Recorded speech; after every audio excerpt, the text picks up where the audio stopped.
ఏళ్ల నుంచి టాలీవుడ్లో తెగగా వినపడిపోతున్న పేరు. పెద్ద పెద్ద హీరోల నుంచి కుర్ర హీరోల వరకు అందరితోనూ ఒక రౌండ్ వేసేసి సూపర్ అనిపించింది అమ్మడు. ఇక డ్యాన్స్ గురించి చెప్పాలి అంటే తను ఒక స్టెప్ వేస్తే చాలదు, చూస్తే చాలదు, మీరే చూడండి.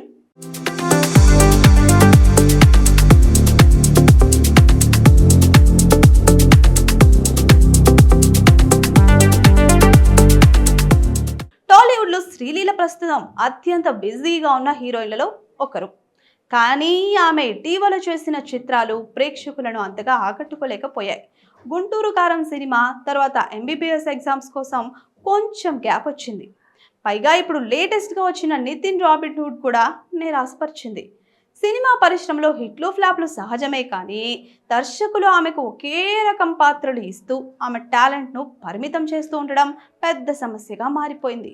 ఇదే కొనసాగితే పూజా హెగ్డే మాదిరిగా అవకాశాలు తగ్గిపోవచ్చేమో అనే భావన అభిమానుల్లో ఉంది.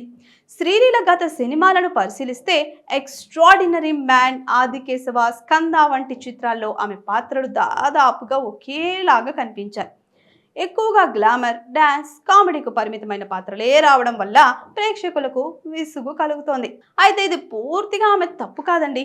దర్శకులు పాత్రలకు ఎక్కువ ప్రాముఖ్యత ఇవ్వకుండా ఆమెను కేవలం ఆకర్షణగా మాత్రమే ఉపయోగించుకోవడమే అసలైన కారణం.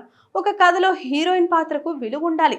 కేవలం హీరోకి జోడీగా ఉండడమే కాకుండా కథలో ముఖ్యమైన భాగం అవ్వాలి.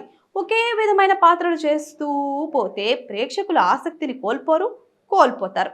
ధమాకా సినిమా హిట్ అయినా ప్రతి సినిమా అలా జరగాలని అనుకోవడం పొరపాటు.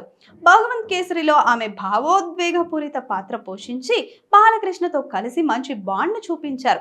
అదే సినిమానే ఆమెకు నటిగా నిజమైన గుర్తింపు తెచ్చింది. అయితే గుంటూరు కారంలో పాటలు బాగానే ఉన్నా సినిమా ఆశించిన స్థాయిలో విజయాన్ని సాధించలేకపోయింది. రాబిన్ హుడ్ కూడా అదే జాబితాలో చేరిపోయింది.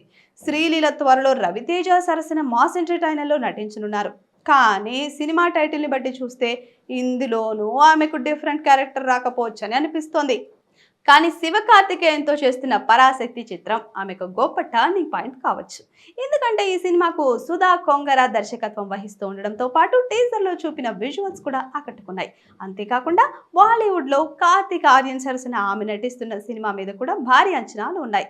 అలాగే పవన్ కళ్యాణ్ నటించిన ఉస్తాద్ భగత్ సింగ్ సినిమా షూటింగ్ తిరిగి మొదలైతే అందులోనూ శ్రీలీల భాగమవనున్నారని సమాచారం.